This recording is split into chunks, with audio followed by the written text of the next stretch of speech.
Right now, you can watch a company demo a screen with no screen. No glass, no pixels, no panel at all.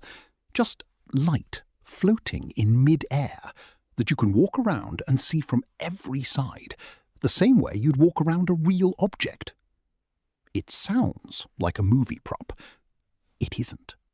The company behind it says this could replace televisions entirely, and the trick behind it isn't nearly as complicated or as futuristic. Do you think a hologram is actually 3D? Or is it a trick your eyes are falling for? Wait for it, as we are going to reveal everything related to holograms.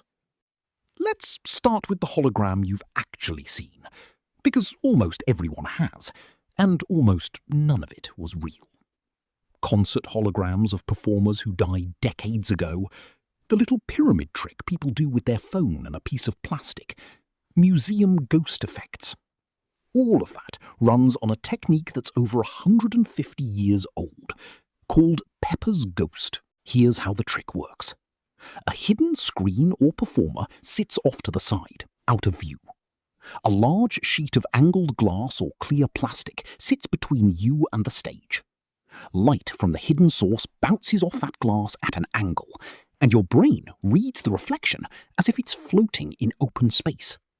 It's the same physics as seeing your own reflection in a dark window at night, just engineered on purpose. So, if that's the fake one, what does a real hologram actually look like? Because a true hologram isn't a projection trick at all. It's something much stranger. True holography was invented in 1947 by a physicist named Gabor, work that later won him a Nobel Prize. Here's the core idea. A laser beam splits into two paths. One path hits an object and bounces off it. The other path skips the object entirely. When those two beams meet again on a photographic plate, they interfere with each other, creating a pattern that records not just the colour and shape of the object, but the actual angles the light was travelling at. That's the part that makes it different from a photo. A photo captures light hitting a flat surface from one direction. A hologram captures the entire wavefront from every angle the light took. Shine a matching laser back through that recorded pattern and it reconstructs the original light field.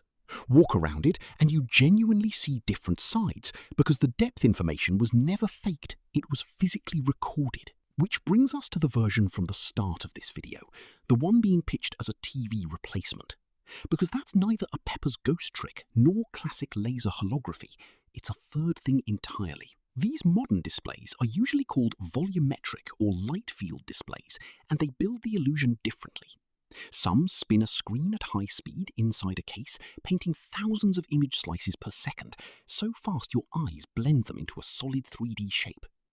Others use stacked layers of screens or precisely angled lenses to send slightly different images to each eye and to different viewing angles at once. None of that is a hidden actor and a sheet of glass. But it's also not quite the pure laser interference holography Gabor invented either. It's closer to tricking many viewpoints at once into agreeing on a single solid-looking shape, using real depth data captured from multiple camera angles, rather than light physically bending the way it did in that first hologram. So back to that question from the start.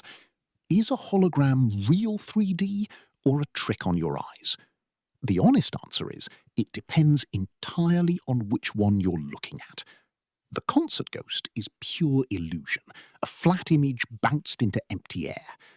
Gabor's original hologram is genuinely, physically real depth recorded in light itself.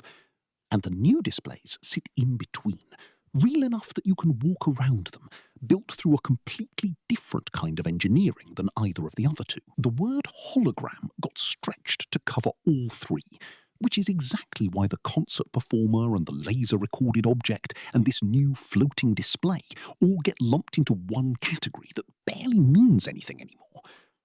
Next time you see something labelled a hologram, the more interesting question isn't whether it's impressive, it's which of these three tricks is actually doing the work. subscribe, and stay tuned for the next.